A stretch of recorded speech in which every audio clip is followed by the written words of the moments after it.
is about prosthetic complications on dental implants, right?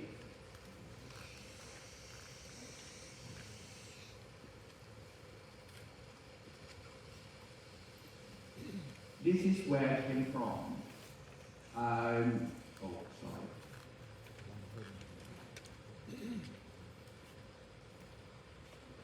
It's a little delay. Okay, this is my school, my dental school. It's a multi-door university. It's in Bangkok, okay? And I believe if you have a chance to go to Bangkok, please come visit me. This is the biggest, I think, the building, the dental school building in Thailand. This is a 70-story building. We even have a helipad for the helicopter to land. Don't ask me why, I have no idea. Okay? This building was functioned about 10, 15 years already. Never see one helicopter landing on that yet, all right? Hopefully not.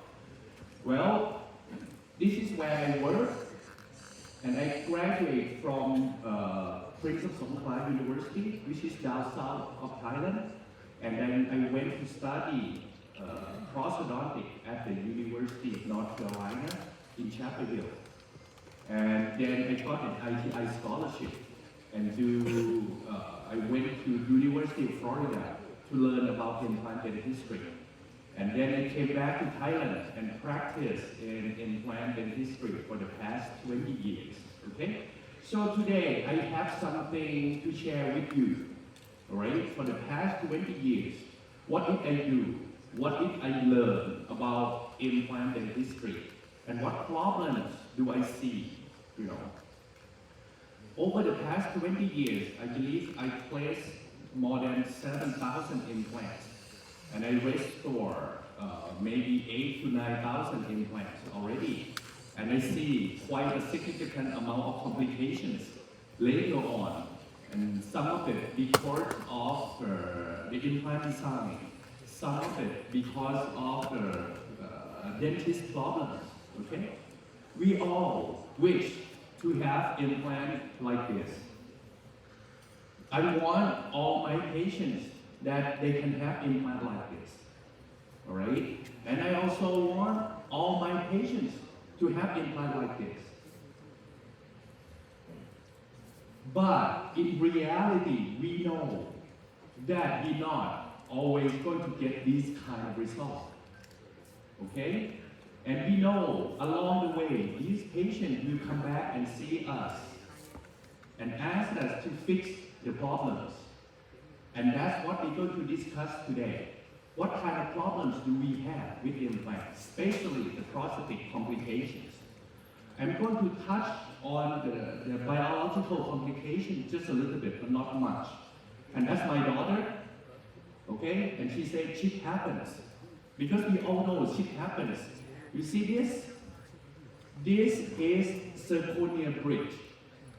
And we believe that zirconia is very strong. It's not going to break. But you see, it broke. This, the abutment broke.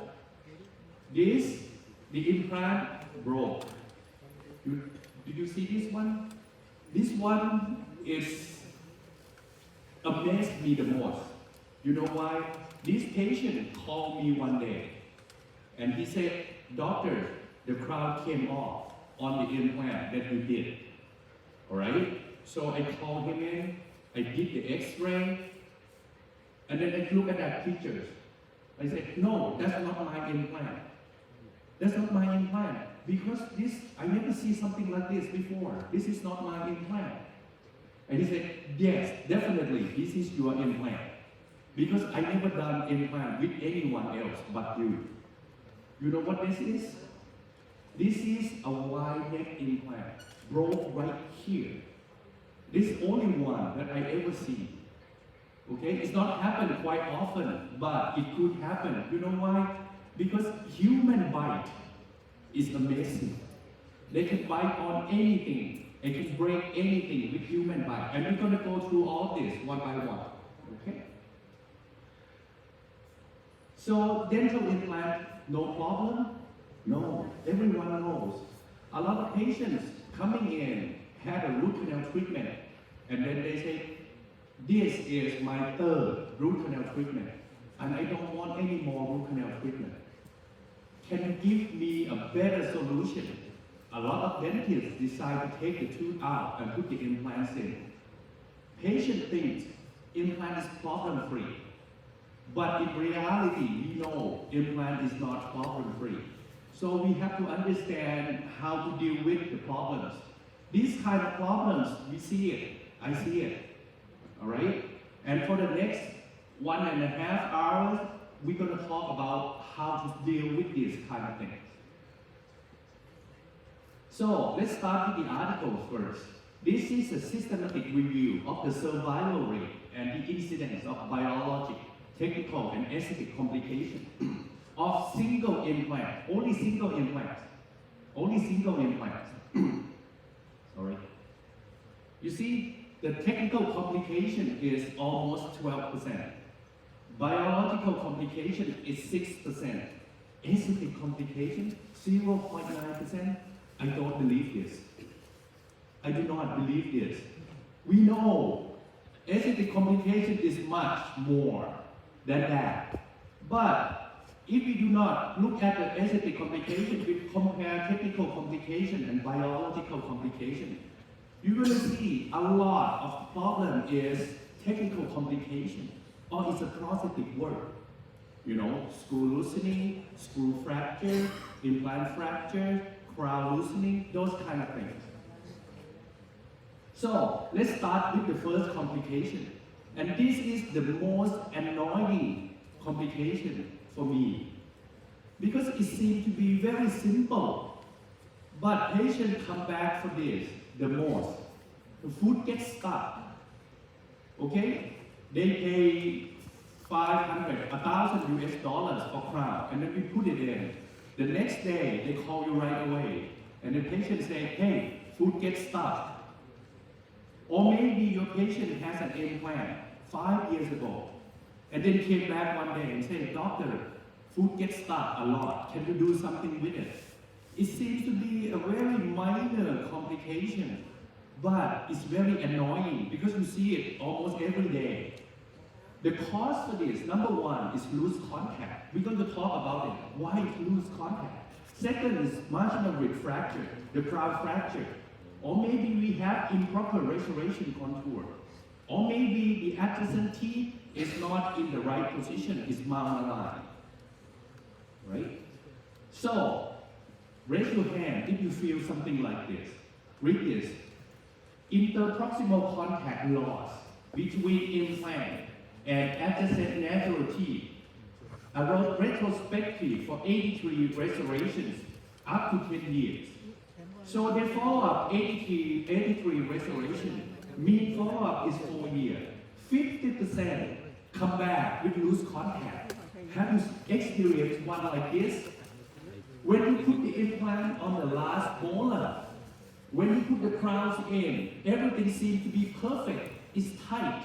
It's good. After a few years, patient come back, you can put dental floss through very easily. What happened? It's happened everywhere. It's not only in Thai patient, Vietnamese patient, US patient. Everyone does have this problem. This is the article to prove it. 50%. Premolars have tighter contact than molars. So I usually found this when the implant is the last tooth. Two theory. It could be two theory. Number one theory is the mandible still grow.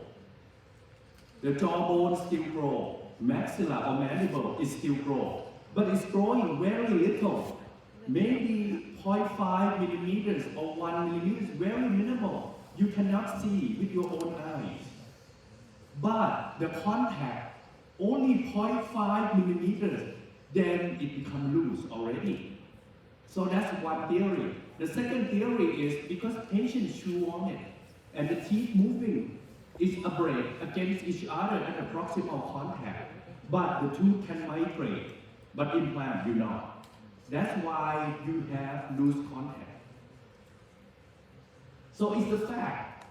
The other thing that's happened is when you have malaligned teeth like that, okay, or you have the mesial tipping teeth like that, no matter what you do, food going to get stuck. So you have to tell your patient before you even start. Okay? Whatever you tell your patient before you start the treatment, and it happens, it means you're good because you know. But if you try to explain to the patient after it happened, then you just make an excuse. Alright? So how to fix this kind of thing? Maybe you extract the last molar. Okay, tell your patient, if you cannot clean it, we extract the tooth. Or maybe sometimes we can do a proximal cut. You see that? You see the blue line right there? To make it tighter contact before you make an impression. That will help some, but the food's still going to get stuck. Right? The next is this. Last molar, it happens, I already told you. And with this, if patient lost their teeth for a long time, there's not going to be any IDP, and that food will get stuck, and you cannot do anything about it. But this patient, you see this?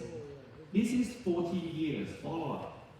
14 years follow-up. One thing I want to point out to you, when we learn in dental school, crown-root ratio, remember? If the natural tooth has crown-root ratio 1:1, you don't want to touch it. 2:1, well, maybe you can leave it, but it cannot be the abutment. Okay? But for implant, it's different. You see this? 1.5:1. This is almost 2:1. This is 14 years. So crown implant ratio is different than crown root ratio. 1:1, 2:1, no problem at all. Each patient can maintain it. Now, the next, I'm going to tell you how to fix this later, okay? Because it's the same thing that we do when we have a veneer chipping. Incident is about 3%. The cause of it is occlusion, bruxism. You know, bruxism, when we have no idea what's wrong with our implant, we always say, oh, you're bruxism. You grind your teeth at night, that is for sure. Even though no one knows, but we don't have any explanation. So bruxism is always a scapegoat. Laboratory errors, or maybe you have limited interocclusal distance. So that's when you have a veneer chipping. Now, if the veneer is already chipped, how can you fix it? Look at this. This is my mistake, my stupid mistake. This guy came in and wanted to have an implant done on the lower jaw. That's how he looked like. Okay? So I gave him 7 implants in the mandible, and I restored him. Back then it is a PFM. This is about 2 months after I give him the crown. Did you see this? Metal exposed. So he definitely a grinder. My problem is I did not think about it at first. So I made it a metal ceramic. Okay? After 2 years, this is how he came back. After 2 years, I asked him, can I change the crown? I will not charge you. You know what he said? No, doctor, this is good. I like it. It chew food better with this. Okay, so I never changed it. But you see, his bone is quite dense. It's very strong for a grinder. He never had problem with implant loosening or spool loosening. The problem that he has is only with the tooth. Alright, so what if you already have a veneer chipping? If it's a minor chipping, you can just polish it or maybe repair it. If it's a major chipping, then you have to take it out and remake it. Alright? So, if you have a small veneer chipping and you want to repair it, what you have to do is you have to use the hydrofluoric acid to etch on the porcelain for about 1 minute. Alright? And you should do this with rubber dam if you do it in patient's mouth with rubber dam because hydrofluoric acid is very strong.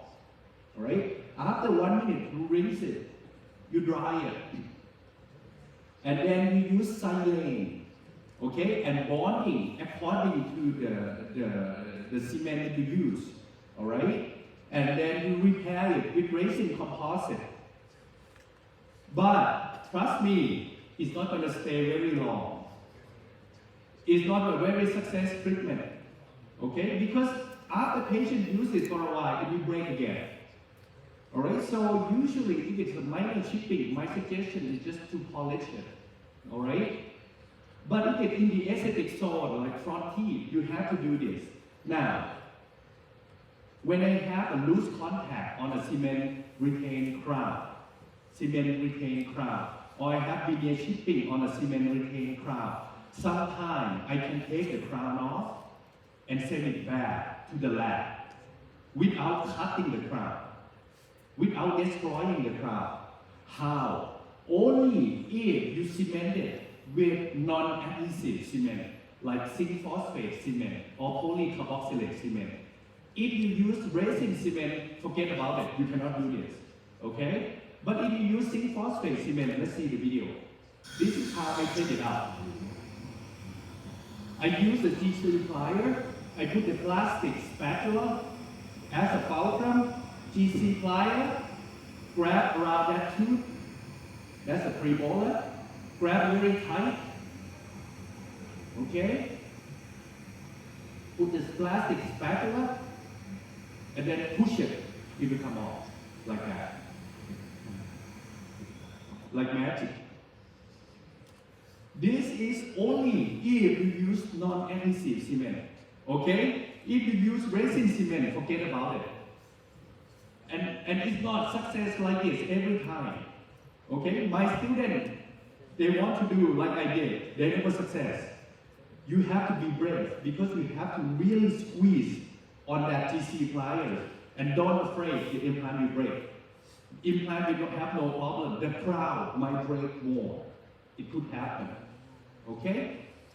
Alright, what if? And then I remove the abutment because I'm going to send this back to the lab to fix it. So I have to remove the abutment. How you remove the abutment is you use the tapping motion. You put the screwdriver in there. You put the wrench in there. Sorry for the video quality, my student is moving around. You see the arrow is that direction, and then you tap it. And then you tap it like this. With the mount mirror or faucet. Tap it like that. And then you unscrew it. It's very easy, this part. It's not that difficult.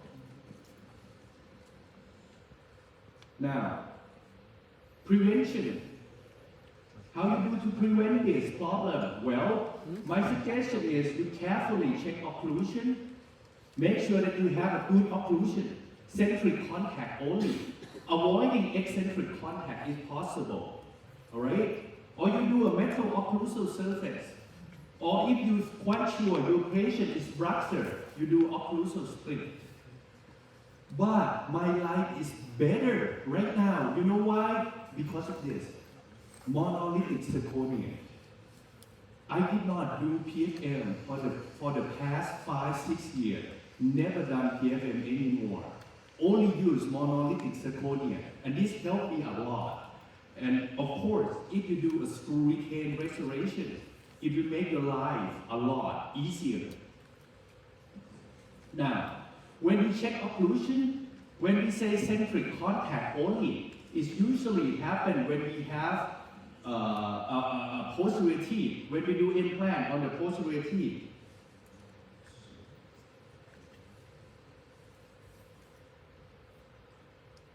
Like that. Okay, you see that? This implant, those are implant centric contact. Okay? When we do when patients do eccentric, it's not touching. It's not touching. This is what we want for posterior teeth. But for anterior teeth, is it possible? You see this? This is an implant. When patients do protrusive, if you don't want this tooth to touch, it means that the incisor edge has to be about 1 millimeter shorter. And patient will not be happy. Okay? So for aesthetic zone, my suggestion is try to make the eccentric contact the same as the natural teeth. Let the natural teeth help the guidance. Okay? Don't let the implant on the eccentric contact alone. Now, question, what about canine? If your patient have canine guidance, and when your patient have to grind, the canine is going to be quite long, and patient is going to hit the canine first. Can we do anything about it? No, we just leave it. We cannot do anything much when we're doing with canine. Because patient wants the look to be good, so the canine has to be long. My suggestion is try to make the eccentric contact as close to the natural teeth as possible. And that's all we can do, okay? Now, metaocclusal surface, especially when we have limited interocclusal surface, like this, or like that. Okay? But my life has changed since I found this abutment. Nowadays, I use this, okay? The titanium-based abutment or vario-based abutment with monolithic zirconia. It certainly helps me. But when I have limited interocclusal space, I use this titanium blank abutment, and I mill a crown out of this, and it's not going to break. All right, let's see. The titanium-based abutment, I know some people like it, some people don't like it because they feel like the crown comes loose very easily. For the past 6-7 years that I use this, I never had problem that the crown came off from this abutment. Maybe once or twice, that's it. Okay? So I will show you my technique. This is, we're going to do a screw retain crown. They come with different abutment heights. They come with different gingival height. And you can do a screw retain or cement retain. It's up to you. You can make a screw retain crown, or you can make a cement retain crown like this. A screw retain crown is a one piece. The crown was cemented on the abutment, all right? And the cement retain, you can do a coating, cement on the abutment, and then cement the crown on top of it. That's a cement retain crown. You can do lithium disilicate, you can do CAD-CAM, you can do whatever you want with this abutment. Now, look at this patient. This is the first vario-based abutment I ever used in Thailand, okay? After I mold the soft tissue, look like that. This is the first abutment I got in Thailand, very short. You see, this is only 3.5 millimeters. The abutment itself, when I put it in, is still below the gum. I was afraid that the crown would come loose, okay? And this is a zirconia crown with layering. I bonded, cemented outside the mouth, and then screw it in. This is the tube. This is the day that I put this here. This is what it looks like right now. The X-ray still looks good. This is 6 years follow-up. Never come loose once. Never came off once. Okay, so if you bond it good enough, it will never come off. If it come off, then it's still easy to fix. You can just take the crown off, unscrew the abutment, re-cement it, and then put it back in again. Alright, so this is after 6 years, never come off. And it's in this ITI treatment guide. If you want to see all the detail, this case is in the ITI treatment guide volume 10, how I treat this patient. When you choose this abutment, you have to choose the proper gingival height. You have to choose the proper abutment height. And you need to sandblast the abutment. Even though the company said you don't have to sandblast it, but my suggestion is sandblast the abutment. The study show it helps. When you choose the gingival height, I usually choose is 1 to 2 millimeters below gingival margin. Okay? For example, this one, the gingival margin is right there. So I choose this one, which is about 2 millimeters below gingival margin. Or that one, the gingival margin is right there. That's about 4 millimeters deep. So I decide to go for 2 millimeters gingival height. So the margin is about 2 millimeters subgingival. If you choose the abutment too shallow, you choose too tall gingival height. This is what it's going to look like. the tooth will look short. But if you choose it too deep, you choose it too low. This one is too low. I should choose the abutment is taller. The gingival height should be taller. This is too low. The problem is when you put it in, this will be very wide and it will pinch on the bone. It will press on the bone. So you may have to grind out some bone before you can put this in. So this is my bad. You have to choose the proper gingival height. Sandblast it, okay? Even though the company says you don't have to, but my suggestion is when you sandblast it, it stays better, a whole lot better. Now, this is my technique, and I use this for the past 7 years, 7 years. Never have problem with the crown came loose. So look at this.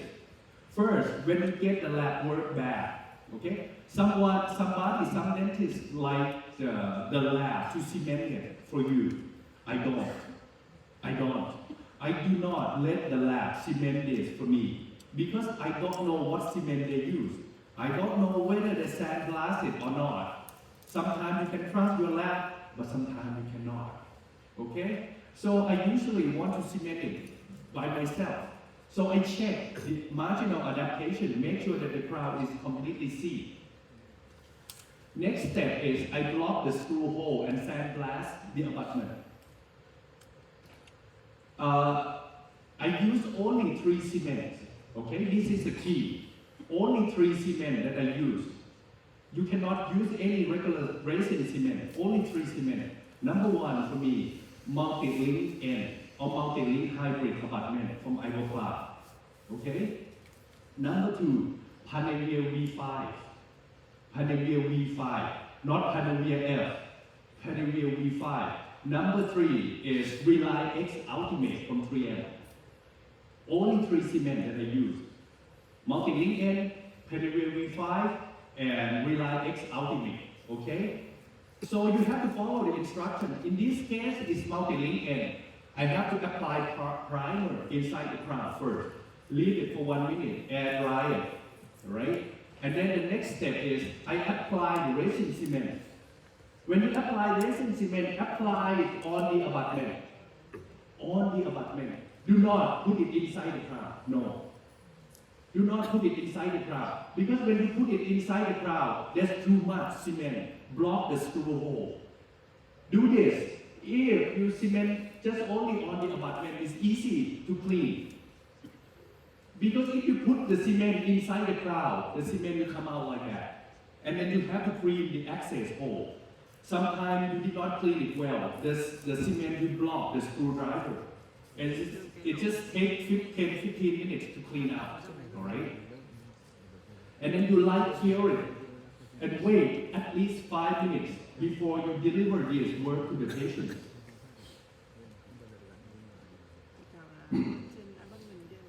So look at another case. This is number 2-1, alright? I put an implant in with the bone grafting. Then I start making a provisional restoration to mold the soft tissue. And that's my provisional restoration, the first one. And at just the provisional restoration, we're going to talk a lot about provisional restoration this afternoon. How do I make it? How do I contour the soft tissue? Okay? And this is what I get, ready for my crown. Put the cement on the abutment.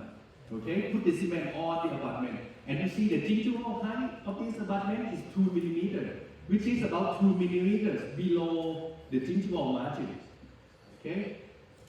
Then I put the crowns in. You see, when you put the cement on the abutment, when you put the crowns in, the cement will be at the margin. You can clean it. It's easier. And then you light cure it and you deliver the crowns. Okay? This is what it looks like. It's very simple. To be honest, I love this abutment. This is the best for me. I know some of you like to use the custom milling titanium abutment and put the screw hole inside the crown. Personally, I don't like it that much. You know why? Number 1, milling custom abutment is more expensive. It's more expensive, that's number one. Number two, when you have titanium and zirconia, what do you think is stronger? Titanium, of course, is metal. Titanium is much stronger. If you do something like this with the Thai base, the titanium is thin, but the zirconia is thick, so the chance of you breaking is less. Alright? But if you do a custom titanium milling abutment, the abutment is big, and then the crown is thin. So you might break the crown. I don't know. I just don't like to use that. So that's why I stick with variable base all the time. Another case, she's a doctor. Okay? Doctor with a high smile eye. And she came to me by referral, by my colleagues. When you have patients who come directly to see you, and it has to be only you, you know it's a problem. Because your friend don't want to treat this patient. Okay? But anyway, I take the tooth out and put the implants in, do the bone grafting at the same time, and this is my final result with the variable base abutment again. 3 years in patient's mouth, never come loose. I use a lot, any tooth, you know, central, lateral, canine, variable base, all variable base abutment. Lower central, premolar, molar, variable base abutment. This is my top abutment, my first abutment that I'm going to use.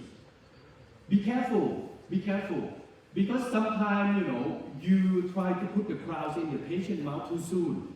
You just like kill it, just maybe 30 seconds, and then you try to put the crowns in. The crown came separate from the abutment, then you try to screw it in. And also, when you choose a very short gingival height, you see this? You see the difference between the first pictures and the second pictures? The contour of the crown. The first picture is quite big, so when you try to screw the crowns in, it's hit with the bone, and the bone pushes the crown up. So it's not good, so I have to recontour it. You see the second pictures, I recontour it. Now I can see the crown. Another problem with this is unseated restoration. Unseated restoration. So when you take a look at the crown and the abutment outside the mouth, you have to make sure that it's completely sealed. First, before you cement it, use the loop or microscope if you have one. That will help. Part of insertion, if you have a teeth that is leaning like that, and you have to put the implants in, and you have to put the crowns in, sometimes the part of insertion is quite difficult, because this is a screw retained crown. Unlike the cement retained crown. Cement retained crown sometimes wiggling a little bit and it go down. But with the screw retained, you cannot do that. It has to be in the right path of insertion. Limited interocclusal space, don't use this. The shortest titanium-based abutment or variable-based abutment is about 3.5, and you're not supposed to grind the abutment. Maybe you can grind 0.5 millimeters, but not more. Okay, so if you have limited interocclusal space, I suggest to do something else. I will tell you later. And if you choose too low, I mean the gingival height too low, it compresses the hard and soft tissue sometimes. Now, when you put this crown in, the key to my success is I knock patients up. Okay, local infiltration, buccal and lingual. All right, I remove my healing abutment. I take my 12 blade, cut the gum right here, cut the gum right there. So when we put the crowns in, the gums separate apart. Okay? Once the local anesthetic worn out, patient will not feel so much pain. But if you do not cut the gum, it's a very tight gum, and you try to squeeze the crowns in, the crown will go in, but it put a lot of pressure on the gum. Right? If you put the crown in and you see this blanching, you wait 10-15 minutes. If this thing did not disappear, it means you press too much on the tissue. Then you may have to do something. But if you use my technique, 12 blade, cut the gum right here, cut the gum right there, this will never happen. Okay? Sometimes, you know, as I mentioned, if you put the crowns in, 15 minutes later, it's still white like that. It's too much pressure.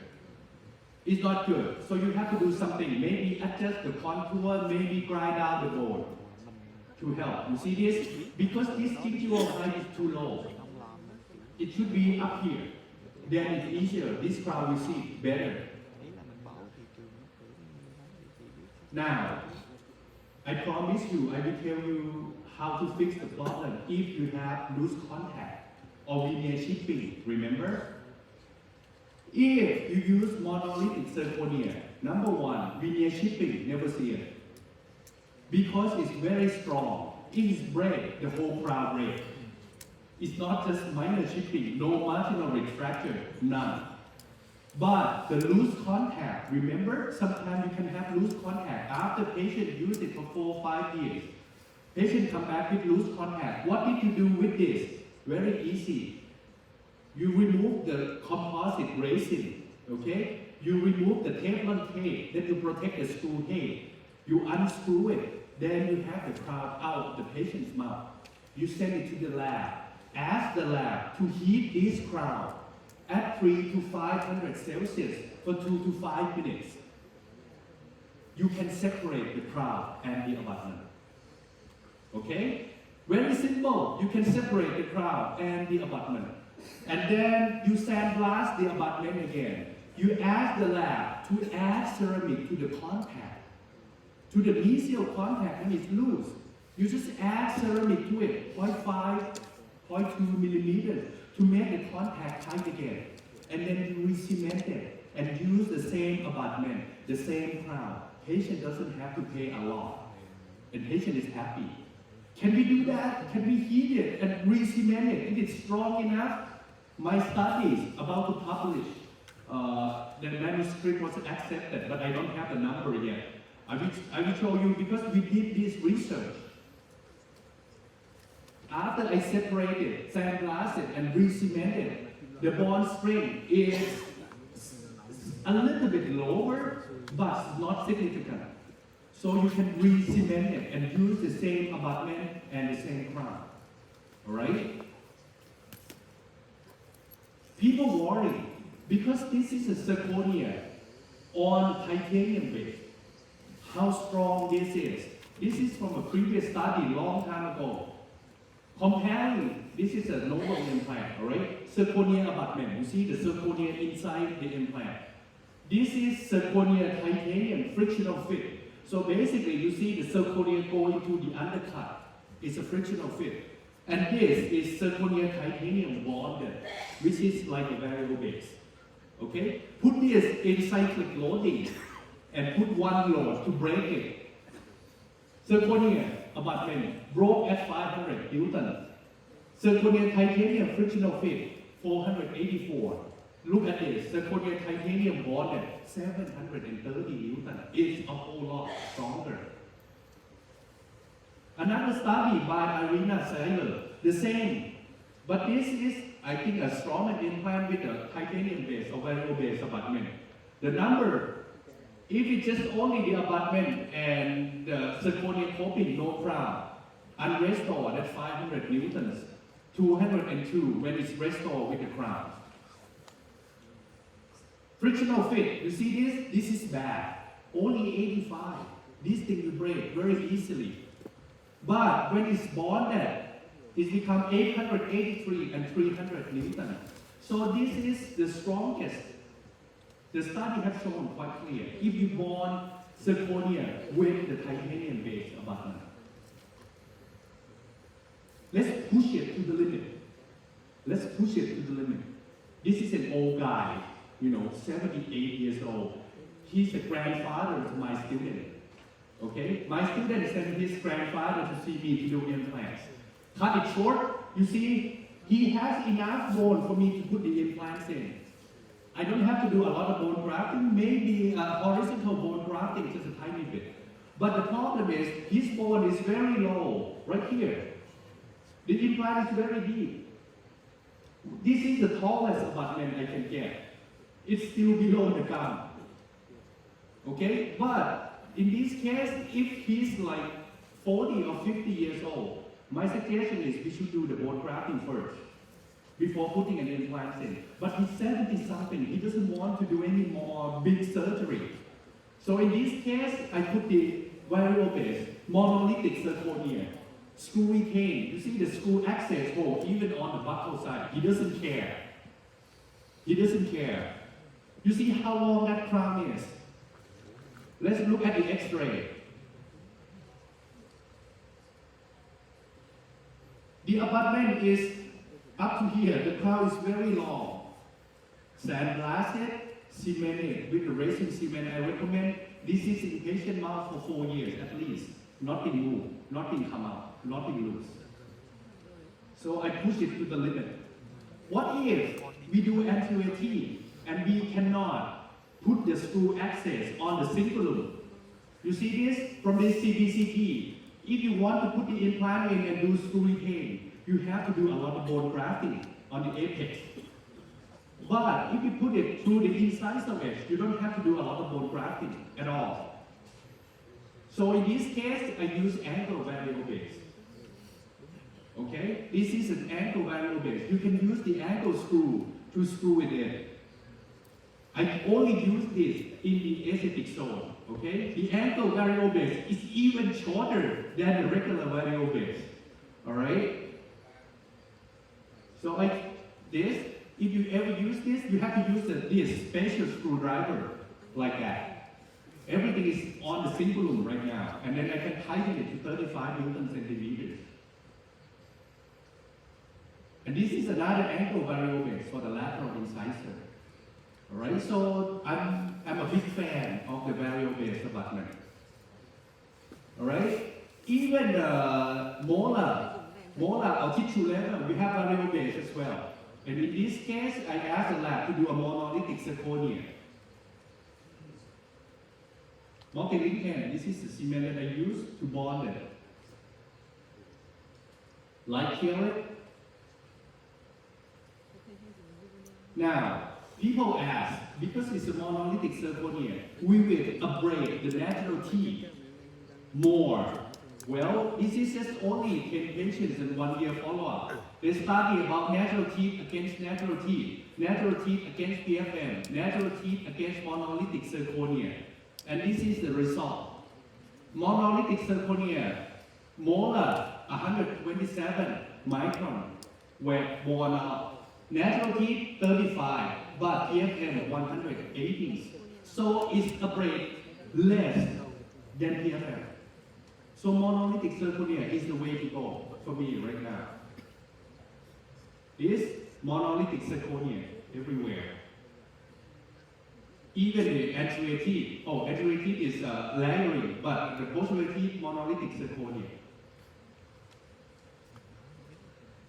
What about the restoration loosening? Sometimes, when you cement the crown can loose because you use weak cement. Maybe when you put the bridge in like this, unseated prosthesis, there's a gap.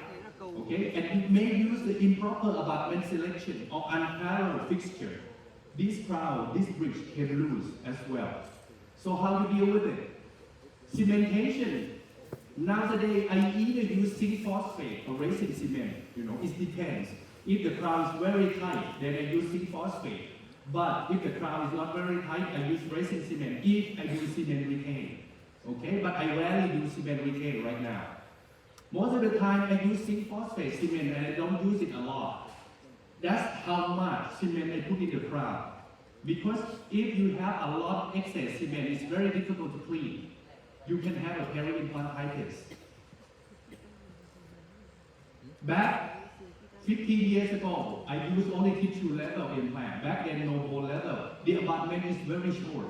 So when I put the crowns in like this, it's become a problem to me. Because the stock abutment, the abutment is very short. So I have to make a custom abutment. If the abutment is too short and you want to do a cement retain, then you have to use a custom abutment. Anything like this, don't do that. You see, the implant was too far distal, even though they try to make a metal crown. But because the abutment is quite short, you cannot cement the crowns in. It will come off. Okay, so you should do a screw retain. This is old days. Okay, old days. If you use implant for a long time, like me, you know this abutment, very expensive. This is very expensive abutment. The abutment itself, 300 USD, 3 or 400 USD, and you have to use gold to go on to this. So this abutment, if you use it, you have to pay the lab fee about 1,000 USD, 1,000 USD, expensive. And it has a problem too, because if you use gold to attach to the crown like this, gold is softer. After the patient bite on it, chew on it for 10 years, it becomes loose, and you have to make a new one. Another $1,000 for abutment and a crown. Patient might not be happy. So this is my solution right now. If you have limited interocclusal space, or if your patient want to have a metal tooth, don't do any custom abutment. Use this titanium blank. And you ask the lab to mill the crown. So this is one piece. The abutment and the crown is one piece. And you use this. It's a screw retained crown. 35 Newton centimeters, never come loose. Alright? Or you can do a custom abutment, but as I mentioned before, I don't like to use it a lot. If I can do this, I use variable base rather than titanium blank. Now, if you have restoration loosening, of course, you're going to see a lot of systems. You're not going to see only Straumann. You're going to see a lot of other systems that used 10, 15 years ago. And patients come to see you because they think you can help. So the first thing is, you remove the excess tissue. You retorque the abutment, and then you re-cement the crown. The key is, you have to retorque the abutment. Even though it looks like the abutment looks okay, but trust me, if the crown came loose, it means that the abutment was loosening a little bit. So if you cement it back on without retighten or retorque, the problem is in the next 1 or 2 years, now the cement is strong, but the abutment is loose. So it's difficult to fix. Right? So if you have excess tissue, remove the excess tissue. Make sure that you can see the crown completely. And then you re-cement the crown, if the crown is cement retained. The screw loosening is happen about 5 to 10%, and it usually happen with external hex. External hex, okay? Because sometimes you use improper torque control, or you do not check occlusion good enough, or maybe the process is not fit the way it's supposed to be. That's when you have a screw loosening. Now, I rarely see screw loosening on Straumann implant. Only if I do something stupid. And this is when I do something stupid. See this? This is the 2-wide neck implant. Cantilever, mesial cantilever with a big molar. Huge molar. Why don't I put implant on the number 6? I cannot answer. I could not remember. I could not remember completely. I was blank.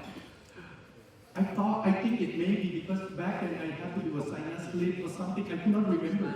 But when I look at this case, I was like, why don't I put one implant there? I still could not find the answer. Maybe I have Alzheimer's or something. I have no idea. But this is a stupid mistake. Don't do this. Patients use it for quite some time, 3-5 years. Okay. The problem is this. The last abutment, the crown came loose. Okay, I can see the gap between the crown and the implant moving a little bit. But this one is not loose. The crown and the cement is strong, but the screw is loose. So this one, the cement washed out, the crown came loose. This one, screw loosening. And I cannot take it out. When you see situation like this. To access the screw that is loose, you have to think as an endodontist. Now you become endodontist. Okay, you're not a prosthodontist anymore because you're going to open the access like you're going to remove the pulp. Don't try to cut the crown in the middle like a prosthodontist do because this is a nightmare. Because the crown is very thick. Monolithic zirconia or PFM is like 2-3 millimeters of thickness. And you're going to go through many burrs before you can cut all the crown off. Don't do that. Think like an endodontist. Okay, this is my screw hole, a pouch chamber. This is the axis of my implant. So I'm going to drill in this direction until I find the screw hole. Alright? Little by little. The first case, your hand will shake like this. Okay, I don't want to touch the screw head. I have to be careful. After 5 cases, you drill like, you're doing a root canal treatment. Okay? See this? Finally, this is how small I drill. I can get the access to the screw. And then remove the Teflon tape that protects the screw head and unscrew it very easily. I took this crown off, I took this bridge off, and then I re-cemented, re-torqued it. This is how it looks like. Now, questions. That abutment and the crown was still stick together, okay, with zinc phosphate cement. How can I re-cement this thing back? Well, if I re-cement only on the back and re-tighten this, I must feel comfortable because I want to take this abutment out and torque the abutment first and then re-cement the crown. 2 ways. Number 1, put this in the monomer. Monomer for resin composite. Monomer for resin that you make a provisional crown. Acrylic resin. Put in the glass, okay? Pour monomer in the glass, a small glass. Put this brick in there. Cover it because it smells bad. Cover it. Leave it there 1 week. 1 week. Monomer will dissolve the cement and then you can separate it if you're lucky. The easiest way is to send this to the lab. Put in the oven 200 Celsius for 5 minutes. This will come off right away. Easier, okay? So in this case, I take the abutment off, put it back in, torque it, and re-cement it, and then close the screw hole.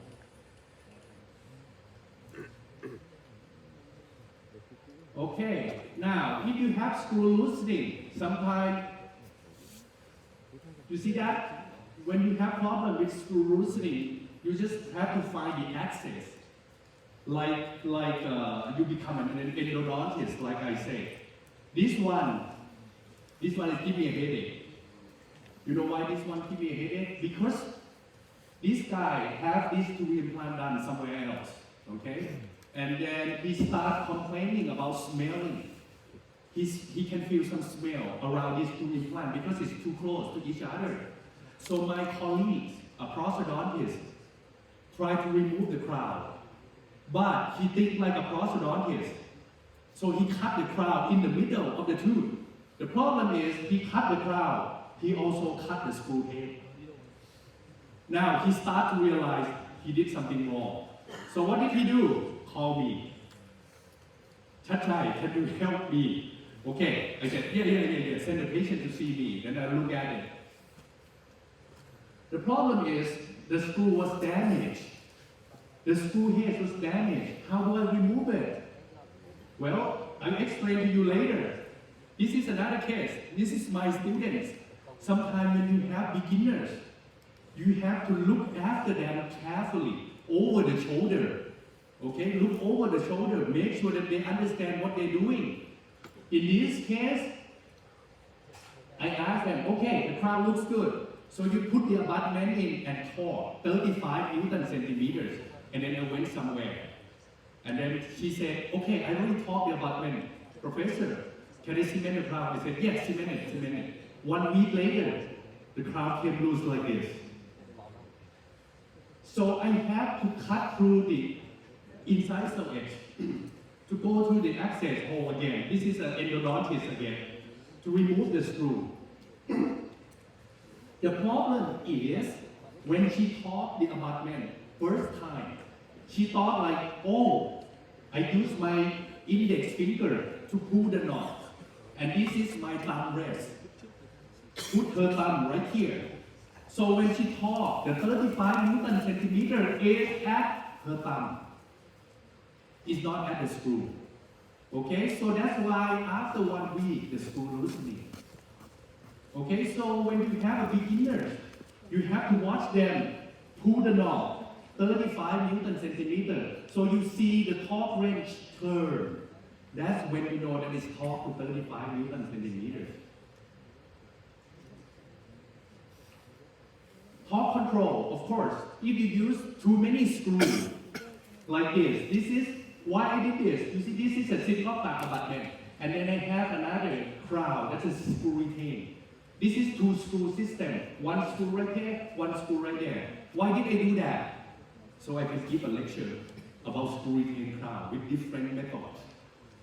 Okay, but I don't do that anymore.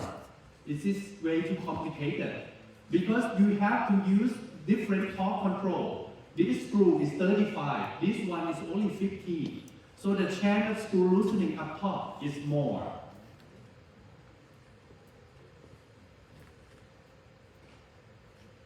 See this? My assistant likes this patient a lot. You know why? He's handsome. This guy is handsome. Whenever he's good looking, whenever he comes to the practice, all my assistants were like very happy. Okay? But I'm not. You know why? Because I put the abutment in. This is a single star abutment. And I use the gold coping and make a full metal crown that go on top of this abutment. As I told you before, this is gold, which is soft. This is titanium, harder. After 5-10 years, chewing on it a lot, it started to worn off. So the screw came loose every year. In the end, I have to convince the guy to change everything into the titanium crown that I showed you before. Alright? Remember, when we put it in, if you use variable base, you just have to be careful with this. Now, sometimes you can torque the screw 35 Newton centimeters, and you think it's good. After 1 month, patient come back, the crown was loose. You know why? Because this crown was still pressing on the bone. Okay, even though you put 35 Newton centimeters in the first day, after a couple of weeks, the bone resolved. The crown come loose. Then you may have to re-tighten it again. So when I put the variable base crown in this, normally I let the patient use it for 1 month and ask the patient to come back and re-torque it again. Okay? So I put the crown in. I torque it to 35 Newton centimeters. Then I just put the Teflon tape in the screw head, in the hole. I don't put any K-bit or IRM in it, just the Teflon tape. Why? Because I'm too lazy. If I put K-bit or IRM in it, then when we remove it, all the IRM particles will go inside the screw. It's very difficult to remove. If you put just Teflon tape in there, worst case is food get in the hole. A month later, you can clean it. It's easier. But you just have to tell your patients before, oh, there's a hole in the middle of the tooth. Food might get stuck. Don't worry about it. We clean it later. Don't worry about it. Okay? Now, this, when I put it in, as I mentioned, I leave it there for 1 month. And then when my patient come back, I re-tighten it again to 35 Newton centimeters to make sure that it stays. Screw fracture, screw loosening and screw fracture. Well, if your patient wait too long, once the screw came loose and patient don't feel it, still using it, then you can have a screw fracture. Okay? So the problem, the cause for this is about the same as screw loosening. This is the first Strawman screw fracture that I found. When you see something like this, it's very easy to remove. Okay, I will show you how to remove the screw later. Like this one. Okay? This is, if you know me, my colleagues in Thailand call me like I'm a Strawman ambassador. Because my blood is green. That's what they call me, because I use only Strawman. 100% of my patients only Strawman. If I have patient come see me and want me to do implant and use some other brand, I say I'm happy to refer you. Because I'm just too lazy. Why? Because I know this brand inside out. I know the problem, I know how to deal with everything. So that's why I use only this brand. But sometimes, when you're in the school, you have to teach the students. I do not limit my students to use only Strawman. You can use whatever you want, but go to see other faculty, not me. If you want to use other brand, go see other faculty, not me. So this girl, this student, went to see other faculty, not me. Okay? But when she has problems, she comes see me. Said, Dr. Chatchai, can you help me? Okay, I help you. The problem is that crown came loose. This is from one of the other company, okay? And I can see clearly the screw fracture. When you have screw fracture like this, it's not difficult. Why? Because the fracture part in the implant is already loose. You just need a sharp explorer and then you move it counterclockwise.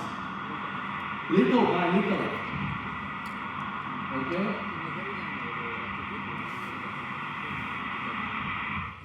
The first time you did this, it might take you about 2 hours. But after you did this for like 10 times, it becomes 15 minutes procedure. Don't even think you put the explorer in there and do like this, it will come out. No. You have to just like touch it little, move it little by little, until you can use a small faucet to pull it out. Now, here is the fun part. This is what it come out, okay? So I told my student, hey, we're going to make this patient a new crown. So you put the impression coping in and make an impression, okay? And I will check on you in 30 minutes. She disappeared for 30 minutes. She come back and see me and say, hey, Dr. Chatchai, I cannot put the impression coping in. I don't know why. I said, well, you stupid student, let me show you how to do this. So I went there, I tried to put the impression coping in. 5 minutes later, I could not. So I yelled at my student again, wrong implant size. Did you check, did you buy the right size? Yes, doctor, look at the chart. 4.0 millimeter or 5.0 millimeter. It's the right size, I still cannot put it in. So I called the sales rep of this company. Did you change the implant platform ever? He said, no, I never changed anything. My company never changed anything. So I look at it. I look at the crown, I look at the screw, and then I realize it's not screw fracture. It's the abutment fracture. Part of the abutment is still inside the implant. Part of the abutment is still inside the implant. So you have to remove that part first before you can put the impression coping in. And this usually happens with implant from Korea. If you use Korean brand, when the screw fracture, sometimes it's not just the screw. You have to look, sometimes the abutment at break as well. Okay, so look at it. So I remove it. You see this, the abutment part? Okay, and then I remake the crown. Now, let's start some fun. This is Strawman wide neck. Okay, this is Strawman wide neck. This patient is a doctor. Once again, this belongs to my friends, not me again. He has a wide neck implant with the healing abutment on. Okay, somehow the abutment, the healing abutment came loose. So he, as a doctor, a cardiologist, who's like, I'm, the hero of the world. I can conquer the world. I can do anything with my own. He tried to put the healing abutment back in. I don't know what instrument that he used, The problem is he broke the screw. The healing abutment screw is inside the implant. And this is number 37, the last second molar. The screw is tight, and this is a wide neck. Okay? So, if you try to use the Explorer to go in there and remove it, never come out, because this screw never loose. So my friends sent this to me. Oh, by the way, Strawman has the screw removal kit. Have you ever used one, the screw removal kit from Strawman? I can tell you right now, it's useless. It's useless. Don't use it. It's wasting your time. Because the screw removal kit from Strawman is kind of like you drill the screw fracture part out and recapping inside the implant, which is, you use the steel burrs to drill the titanium screw out. That's take forever. So don't do it, okay? So what did I do? Back then, I'm still young, okay? Still have good eyes. I don't have to wear glasses, all right? I just wear loops. And I use that D2 burr, the small burrs. I make a knot on the screw, like a groove like this, little by little. Make sure that it's not touching the implant, little by little, okay? And then I got some help from Sweden. This is a screwdriver for Astratech, okay? You see, the screwdriver head is quite big, so I trim it down, so it's thinner. And I use that. See this? I trim it down so it's thinner, okay? And I use that to gently unscrew this. 3 appointments. 0 money. I cannot charge patient because it's my friend's patient. Okay? 3 appointments, 1.5 hours each appointment with a hurt neck because it's number 37. So I sent this patient back to see my colleagues to make a crown. Remember this? That my friend cut through the crown, cut through the screw head. How do I fix it? Same thing. I make a knot.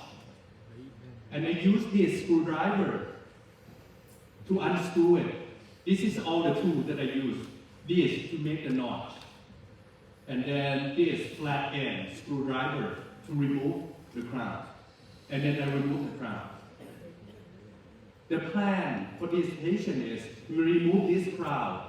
We're going to put this implant to sleep and then do the bridge.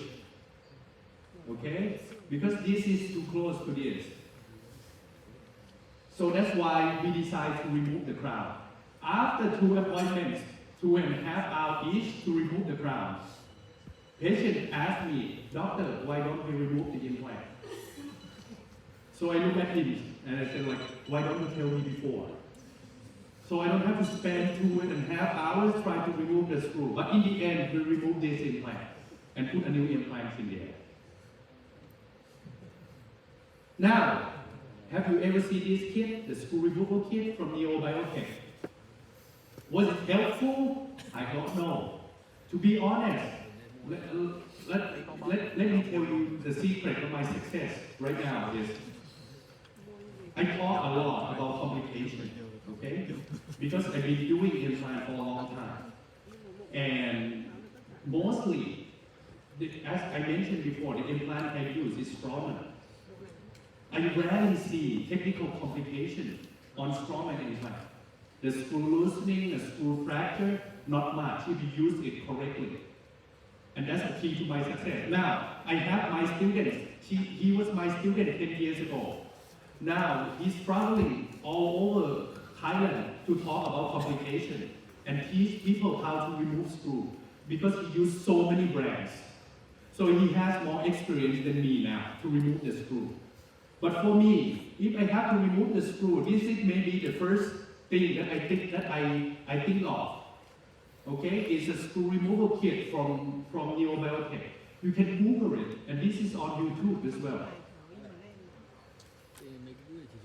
So basically, if the screw is loose, they have a claw drill that you can go in reverse and it slowly remove the screw that is loose.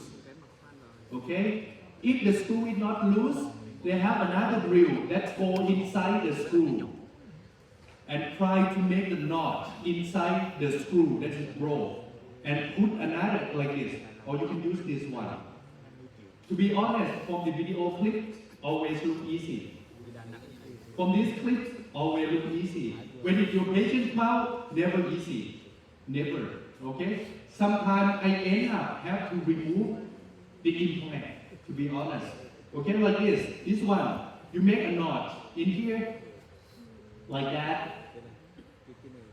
Alright?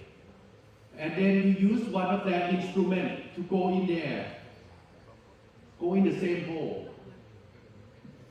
And then remove the screw. It looks easy. Okay? Try and tell me is that easy. Okay? So this is the abutment fracture. I told you, my colleagues sent it to me. I cannot remove the screw. We end up removing the implant sometimes because we have no choice. And this is a Straumann implant, the abutment roll. This is the only one I ever see. Okay? So what I have to do is I have to destroy the abutment inside the implant and remove it. Each circumstance is different. So whenever you have this kind of problem, you have to know the instrument first. And you have to think, what are you going to do before start doing it? Now, the implant fracture. Incidence is less than 1%. Cause is overload, or maybe material defect, or implant design. It usually happens when you start having bone loss. You know why? When you have bone loss, the implant wall right there has no support. And it's very thin wall. So it could break. And it usually happens with the external connection of the brain mass system. You know, this is quite classic. Because this kind of patient, we come see you first because of the screw loosening. And then you retightening the screw. Patient will come back a year, 2 years later with implant fracture. We see that a lot with the brain mass system like that. So in this case, simple, we remove the implants, we put more implants in, okay? And increase the size of the implant, increase the number of the implant. This, we do a sinus augmentation, and then we do the 2 more implants, and we split these 3 implants together. This is a long time ago. This is when I studied in the US, 20-something years ago. Now, look at this. This is my case about 7 years ago. This lady has an implant here, a Straumann implant. I put it in a long time ago, okay? No problem whatsoever.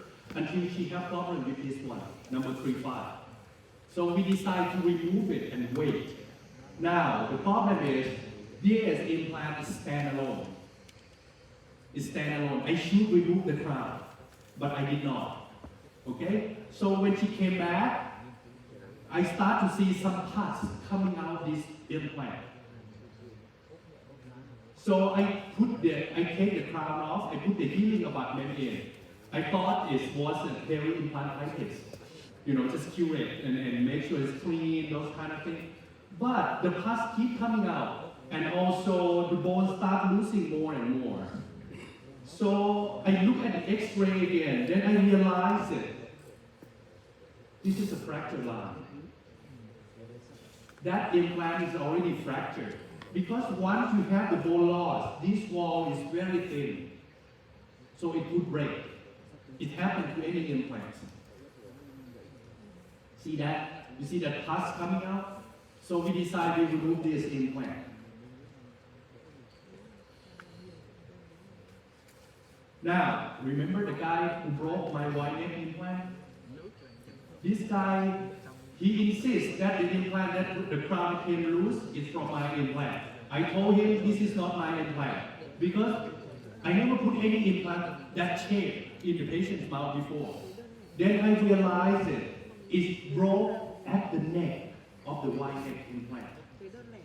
Why neck implant so huge? 4.8, 6.5 millimeters. This is the only one I ever seen it broke. Okay? So in this case, once again, removing the implant.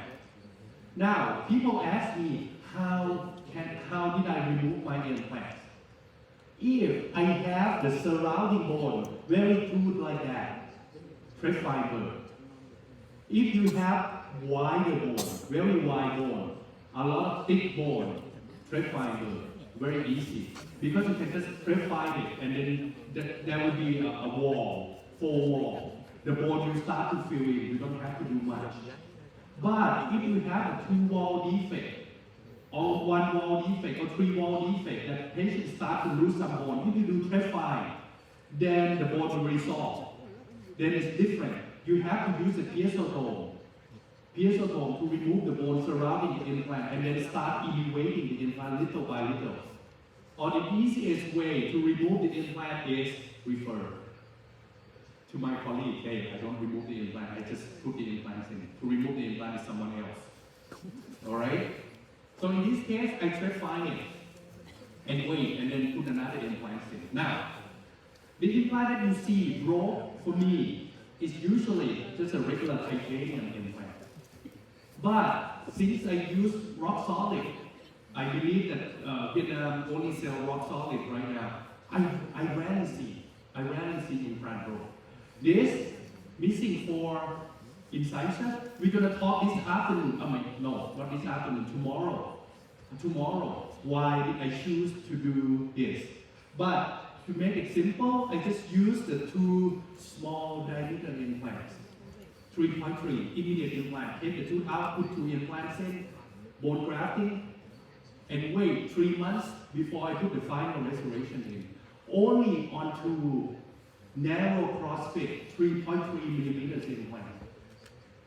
And this is 5 years follow-up, and it's still good. So my suggestion is, since you already use only rock solid, then it should be easier for you.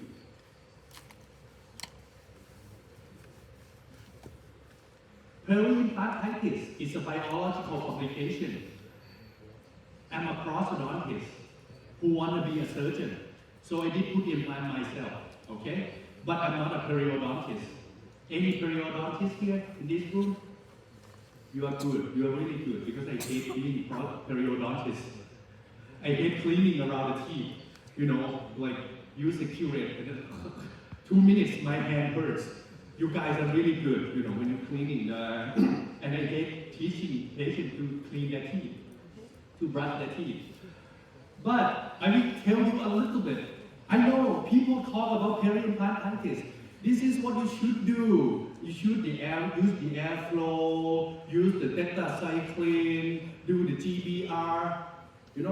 I will tell you right now, the secret of treating periimplantitis for me is very simple. The cause of it is poor oral hygiene, sometimes excess cement, deep sulfur step, and also smoking. Okay? Should we remove the implant or try to save it if patient have periimplantitis? The answer is very simple. No evidence, no scientific evidence to prove this, but I can tell you, you do the same thing. Who put that implant in? If you put that implant in, then you try to save it. If someone else put that implant in and you say, this implant is bad, you remove it. Is it true? It's everywhere around the world. I know. I did that the same thing. If that's my implant, you have periimplantitis. Don't worry, we try to save it. But if it's referring from somewhere else, I don't know who put that implant in. This implant is bad. Take it out.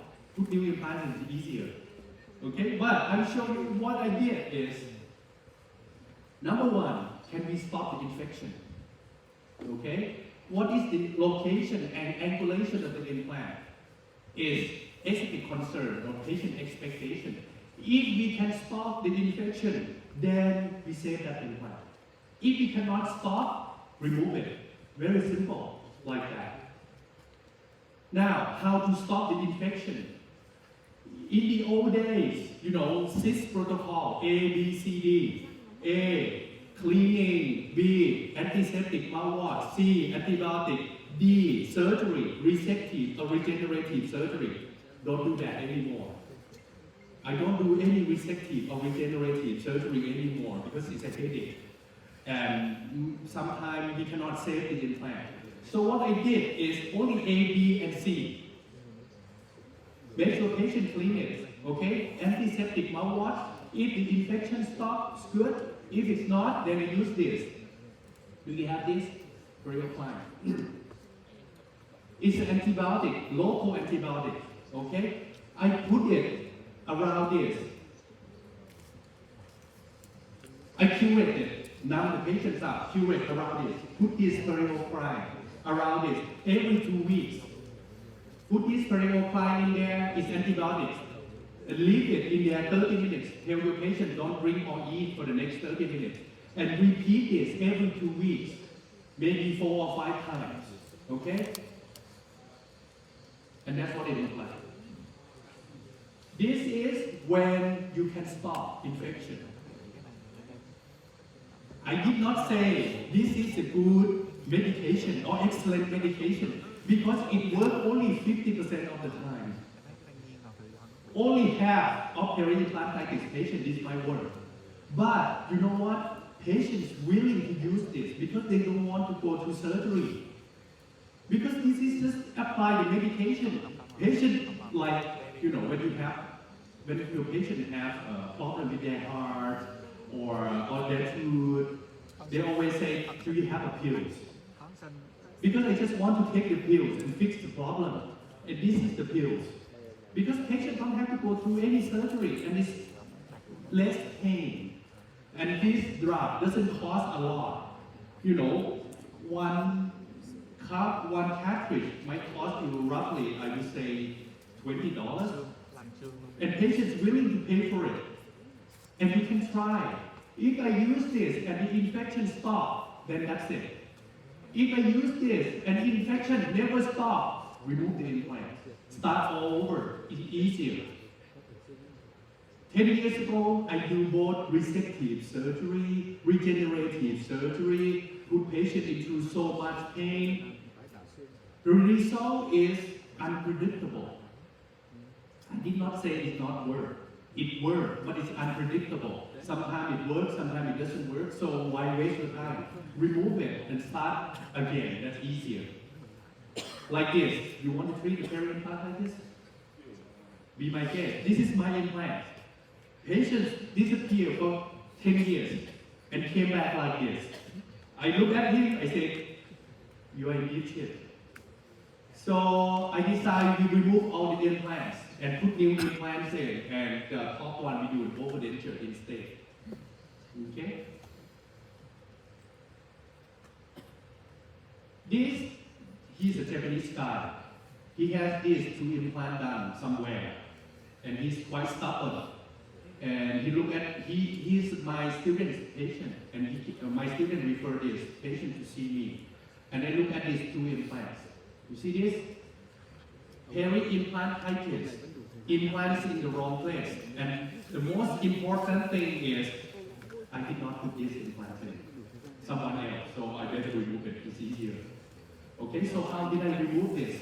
Well, if you lose so much bone like that, and you want to preserve as much bone as possible, I use this kit. I will show you a little bit. And that patient has another problem, which is an aesthetic complication as well. The cost of this, for me, I think the incident is even more than 10%. The problem is to not communicate with the patient. Inappropriate implant position, horizontal and vertical tissue deficiency, and patient with high expectation. I wish, and if I tell you, oh, my patient who come to my practice, this is what I give them. 100%. You will look at me and then you say, you're a liar. Because you know, you cannot do this in all the patients. Never happen. Okay? But I only show the nice case. The not so nice case is wicked. No one see it. Alright? But this this is 10 years follow-up, 15 years follow-up. I want to tell all of you that this is all my patients. I can give them the nice smile like this. But in reality, no. You always have problems with aesthetic problems. Number one problem is because you put implant in the wrong place. Okay, it should be in your spinal cord when you put an implant in, three-dimensional implant placement. A lot of people talk about it. I'm not going to talk about it so much.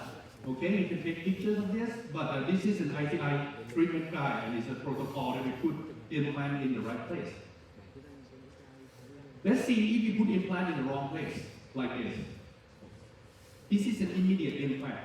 Tomorrow we're going to talk a lot about immediate implant placement, early implant placement, or ridge preservation. What you should do in each kind of situation. But this is immediate implant placement. I did not blame the surgeon because this is 20 years ago. Okay, and this is what it looked like. And nothing we can fix it unless we remove the implant. This implant is too shallow. The implant should be deeper. Because you see, this is the neck of the tooth. The implant should be 3 millimeters deeper than the neck of the tooth. So the implant should be right here. But this is too shallow. When the implant is too shallow, it looks like this. Not much you can do. This implant was placed 1 millimeter off. Only 1 millimeter off, mesodistally. Only 1 millimeter. You see what it looks like? It should be right here. Only 1.5 to 2 millimeters off. It can give you a bad aesthetic result. Another thing that you have to think is about the bone defect. Usually, anterior teeth, patient has bone defect. All right. So the question is, can we put the implant in and do the bone grafting at the same time, or should we do the bone grafting first and wait 6 months before we put an implant in? Okay. The point is how much bone you have. If you can put the implants in and you have a one-wall defect like this, you have a surrounding bone to give a blood supply, then this kind of situation, you can put the implants in and do the bone grafting at the same time because you have enough blood supply. But if you have one-wall defect like this, okay, no blood supply from the adjacent bone, don't do simultaneous implant placement and the bone grafting. Whenever I lecture, when I told you don't do anything, please don't do it.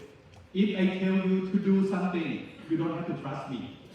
But if I tell you don't do it, it means don't do it because I did it before. And I don't want you to repeat the same mistake. This guy came see me. Back then, I still believed in bio-oss. Remember? Bio-oss gold standard. This is the bone grafting material. I believe in implant form and the cow bone. Because bio-oss is a cow bone. So I believe in those things. So I put the implant in and it's defect like this. Only one wall to supply the blood, the blood and the bone cells.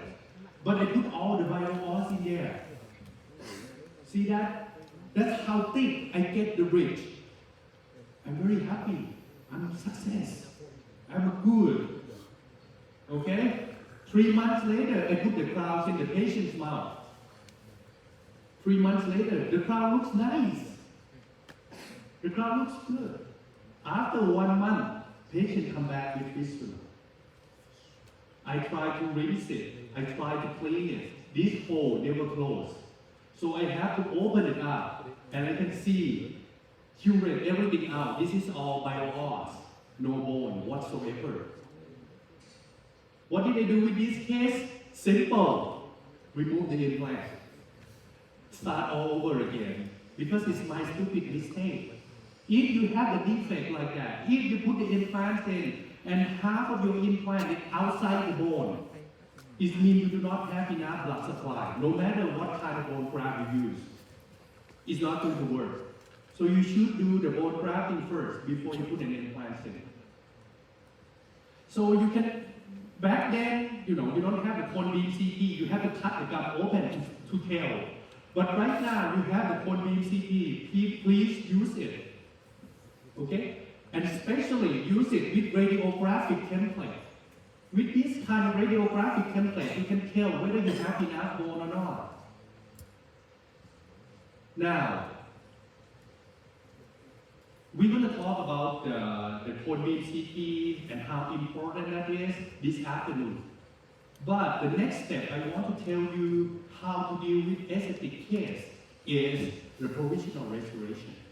Okay?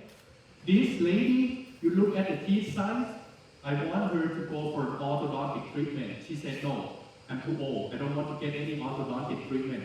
So we decided to put 2 implants in and maybe do some crown just to change the size of the tooth. So this is my provisional restoration. You see this? This is the first provisional restoration when I put in. It's still too low. So what I did, this is from the lab work. Back then I still do a cement retain provisional restoration, not anymore. If you do provisional restoration, only screw retain. Okay? But that's what it looked like. So I would like to add the contour right here to push the gum down. So I changed the shape of my provisional restoration. You see that? The height of contour used to be right here. I add acrylic, so the height of contour is right there. So it's push the gum down. That's how you manipulate soft tissue with provisional restoration. Okay? This 13 years follow-up.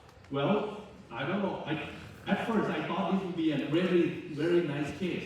But the problem is she has some gingival recession, but not on my implant, on the natural teeth. And I don't want to push the gum down any deeper because my implant is right there. The metal might show through. But anyway, she can live with it. And I can show you if you have a proper contour of the restoration. This is what it looked like after 13 years. You see the soft tissue. Did I do any soft tissue grafting? No, I'm not a periodontist. I've never done any soft tissue grafting in my life. All my implants, you see, only GBR, provisional restoration, never soft tissue augmentation. I did not say soft tissue augmentation is bad. If you are young dentist with a steady hand, good eyes, you should learn how to do a soft tissue augmentation. It helps a lot. But for the past 20 years, I might be lucky, I get away without any soft tissue augmentation at all. But if you want to be good in aesthetic zone, the soft tissue augmentation is something that you should learn. What about poor treatment planning? Incidents, I don't know. What caused it? Some stupid dentist. Look at this. How can you put that many implants in there? I could not even make impression. But he's managed to put the implants in there. And this. So how to restore this? Now, of course, sometimes, we have to refer our patient to see our colleagues to put the implants in. And our colleagues might have a bad day, and the implants in the wrong place. We cannot blame them, and we have to restore them. How do we fix it? Number one, you do a fixture level impression. Okay? You make an impression first. Don't tell anything to your patient yet. Okay? Make an impression. Pour up the cast and get the agnostic teeth set up. And do the teeth try-in. And do the silicone index. And then you choose the abutment and the crown. Step by step, I'll show you right now. So, this is from Strawman case. This is not mine. I don't know who did this. But Strawman used to give me this slide a long time ago. 50 years ago. I think the surgeon was drunk. Or maybe he's mad at the patients. Or mad at the prosthodontist. So he decided to put implant everywhere. Okay? When they did the impression, even worse. Look at the impression. Okay? This is even worse. So the next step is to do teeth trying. You grow up the cat, and then you set up the teeth, diagnostic teeth setup. You ask the lab to set up the teeth where the implant is. Okay? So you can try in these teeth. Don't try to be fancy about the teeth setup. Remember, tell the lab, or if you did it yourself, try to put the teeth where the implant is. Alright? Then you try in the teeth. You see? You move the teeth around so it's the same place as the implant. Alright? The next step is you do a silicone index on the cast that have the teeth that already tried in. And then you remove the teeth. Now you see, this is where the teeth are. Then you select the abutment. And then you start making the crown. Now come back to this case. Remember the 3 implants on the right hand side, the 2 implants on the left hand side. The 2 implants on the left hand side is okay, not so bad. But the 3 implants on the right hand side is really, really bad. Okay, so what I did is I did the fixture level impression. Fixture level impression first. I cannot make the last implant impression because it's, the impression coping is hitting each other. Okay, they become like triplets, stay put together like that. So I decided I'm going to just make an impression only 2. And then I did the diagnostic wax up. No, the lab did the diagnostic wax up. You see this side? Only 2 implants. But this one, a big molar, like that. And I show this to my patients. Can you live with this? Can you live with this? My patient said, yeah, I can live with it. See how far cantilever on the distal side, like that. And I told my patient before we start, food going to get stuck, and you just have to clean it. Not much I can do about it. And then we made the custom abutment. Back then, I still have to use the gold abutment. See, this is the gold abutment, the custom abutment. And then I put this thing in and cement the crown. The last implant, I did not remove it. I just leave it, put it to sleep. Don't touch it at all. Just leave it as it is. This is the patient now for, I don't know, the last time he came for follow-up is 5 years ago, so at least 10 years. He still have no problem with it. Okay, that's the last implant. I put it to sleep. Don't touch it. Don't use it. Nowadays, with CAD/CAM technology, it's a whole lot easier. Okay? Any one of you do a computer-guided surgery? You do a lot of computer-guided surgery? Okay? When you do a full mouth computer-guided surgery, is it really accurate? No, this is not. It's not always accurate. You think the implant position should be here because the computer tells you to do here. Then this is what the computer-guided surgery looks like. You see the green. The green is the denture. Then we use that to do a computer-guided surgery. But somehow the implant is in the IDP. Okay? So in this case, we made a final impression. Okay? We scanned it. We scan the denture. We superimpose it. And then we can see the implant is not in the right place. So what did we do? We change it around. Do a digital wax up. We move this tooth a little bit. So the implant is right there. The abutment is right there. So with digital technology, it's easier for you to change the angulation, change the position of the teeth. It just, you have to tell your patient what's going to change from the teeth, from the diagnostic wax up to the final restoration. Okay? In this case, we can change things around and do a custom abutment and do a cement routine. Come back to this case, what did we do? I decided to remove these 2 implants. How?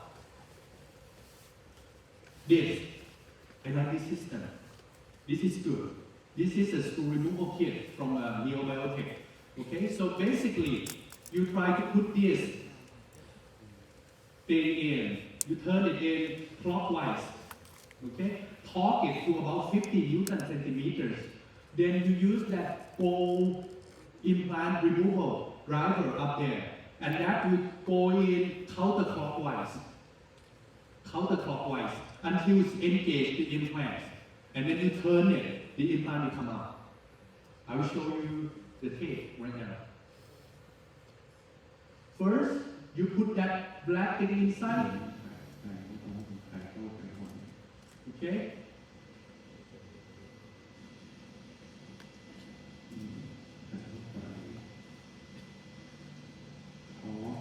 Now you torque it to about 50 Newton centimeters. I told my student in Thai, so you can understand. You torque it to about 50 Newton centimeters. And then you choose the implant removal driver up there. The one that is bigger than your implant, a little bit bigger than your implant. And you put it in counterclockwise. See that? And then you choose the same torque range that can torque to about 200 to 300 Newton.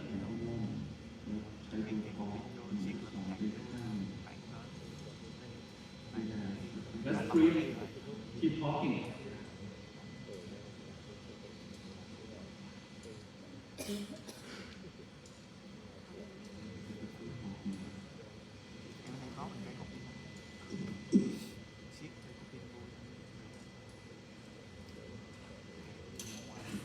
You heard the click? That click, either the implant is removed or you broke the screw. One way or the other, okay? And then you can remove the whole implant.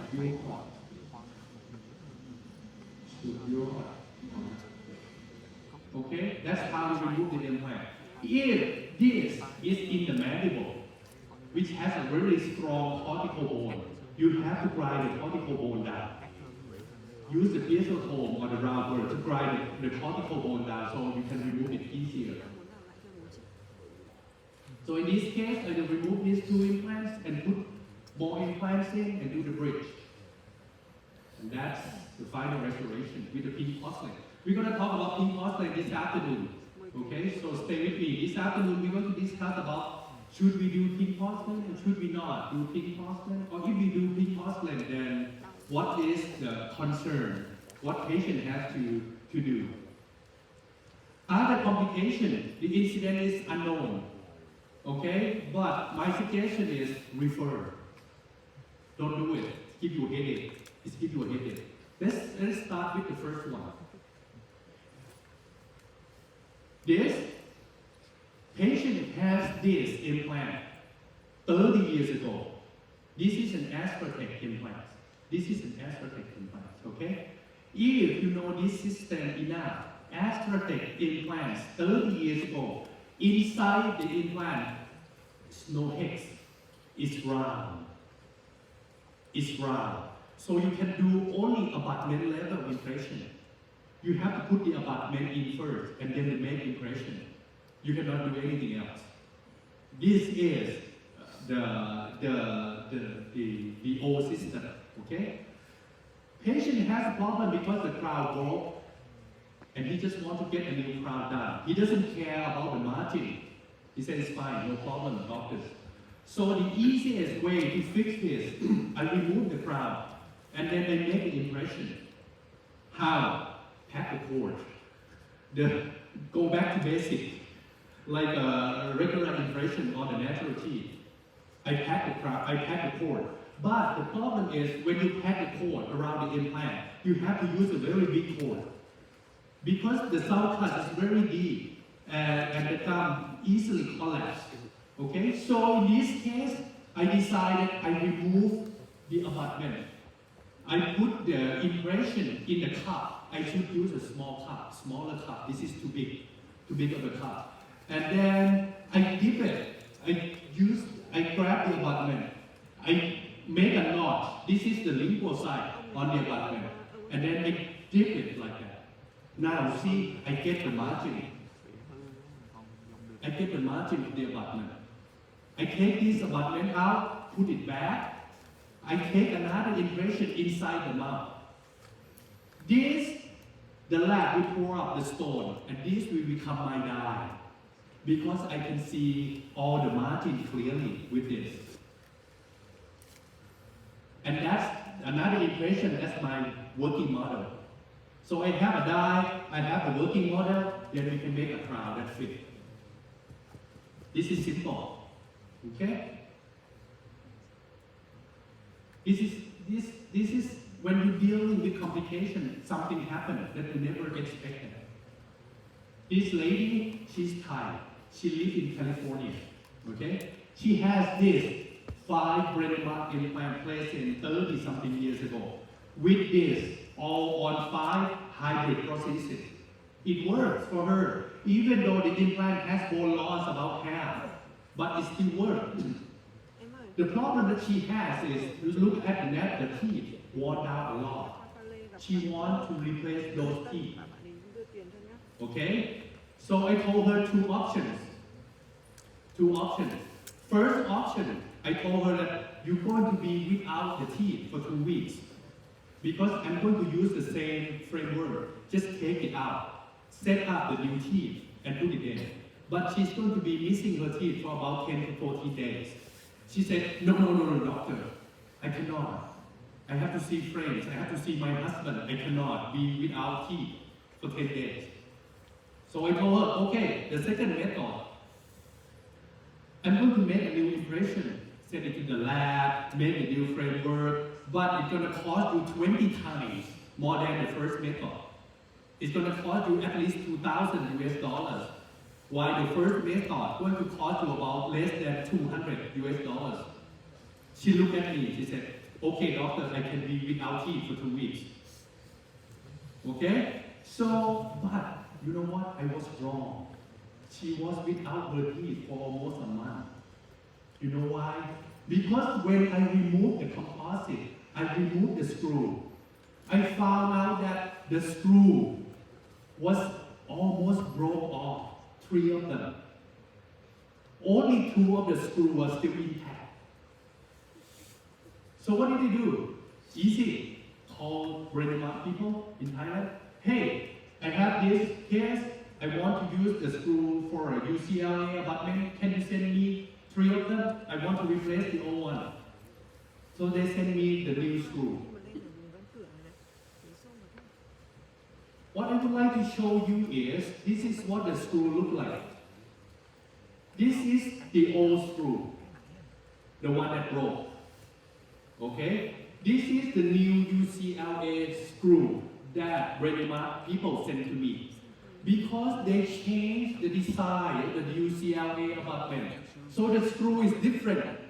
So when they have this screw, this is very long, very thick shaft. I cannot put the screw in. So what did they do? I just used only the 2 screws that she had left. And I have to grind the shaft of this screw down so I can tighten it. But I told my patient, this is very weak. It will break. It will break. So I can give you the teeth, but these teeth are for smiling. Don't chew a lot on it because it's not ready yet. So what is the next step? Who can help you? Google. Brain mark copy. Brain mark copycat. Then you can order the screw because the brain mark stopped producing this kind of screw. So I have to go into Google and order this screw from the third-party company. It took me about a month before I get this. And then I change the screw to this patient. See, when you deal with complications, you think you know what to do, but sometimes it turns out the other way around. Here's my last case. This guy has many implants, 4 or 5 implants done back in Australia a long time ago. And this is what it looked like. And he asked me, he said, I went everywhere around Bangkok to get this implant restored. No one wants to touch it. And they only say, you have to come back, you have to go see Chatchai. You have to go see, everyone says you have to go see Chatchai. That's why I found you. And you please help me restore this. I look at it, I say, well, I don't know what implants system this is? Can you find out for me? I cannot. The dentist who did this died long time ago. The practice is closed. I don't have any record whatsoever about this implant system. So what did I do? Go back to basic prosthodontist. Okay? How? You see that white thing is a plastic cap. I took it out. You see this metal piece is an O5, number 35, 5. Okay? Stick it to that plastic cap and use GC resin. Doing a direct pose and core. Have you ever learned how to do a direct pose and core? You know, you bead brush it. You have the file in there, Vaseline inside the canal, and then bead brush on that file. Same thing, I Vaseline inside the implant, bead brush around this, and then send it for casting. This is what it looks like. This is what it looks like. You see, it's not very, very long. It's very short. And you're not going to capture all the thread. Don't think about capturing all the thread. It's impossible. You're not going to screw it in. With this abutment, I cement it. With back then Panavia F. I cement it with racing cement. I prep it. And then I make a final impression. Oh, actually, I make a provisional restoration first. I put the provisional restoration in there. This guy works in the oil rig in the ocean. So he worked 1 month, came back 1 month, go back 1 month, came back 1 month. So I put this provisional in. And I told him, okay, you use this for 1 or 2 months. If there's no problem, then I go for final restoration. He went back to the oil rig, he came back 3 months later. He said, very good doctor. Can we proceed to the final restoration? And he wanted to be a gold crown. So I made the final restoration. You see these 2 up top, these 3 at the bottoms, doing the same thing, just a racing cement, Panavia. How long this thing lasts? Question is, how long this thing lasts? Unbelievable. 5 years came off once.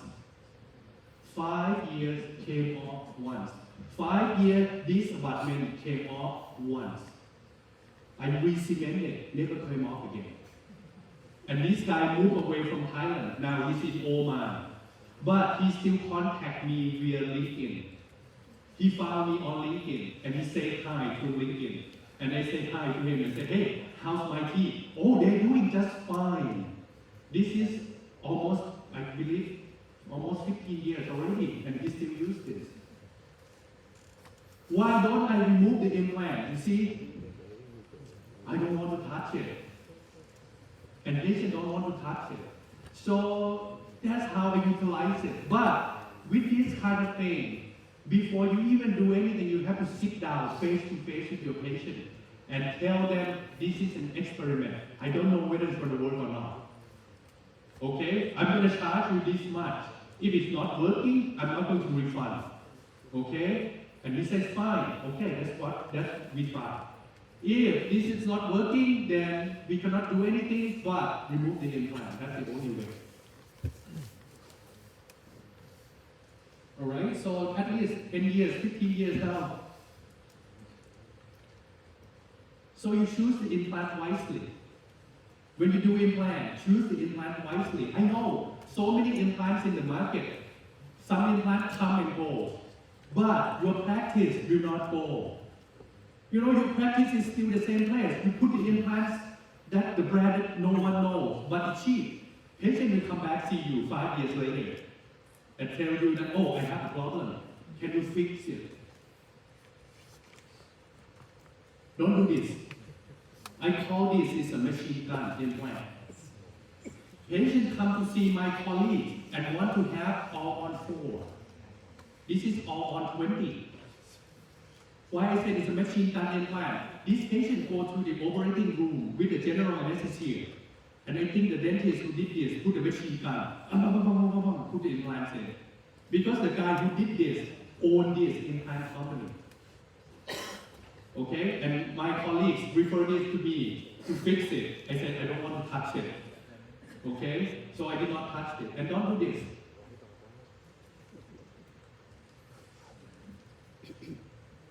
This guy came to see me. This is the first time in my life I told my patient, you are in deep shit. it because the only way we can fix this is to remove all the implant and start all over again. All right, and this is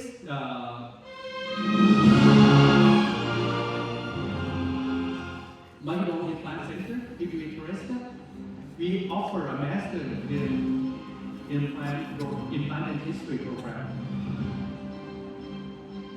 We learn all kinds of implants. It's an international program, 2 years, but students should usually take about 3.5 years to graduate. We use digital technology, computer-guided surgery, everything.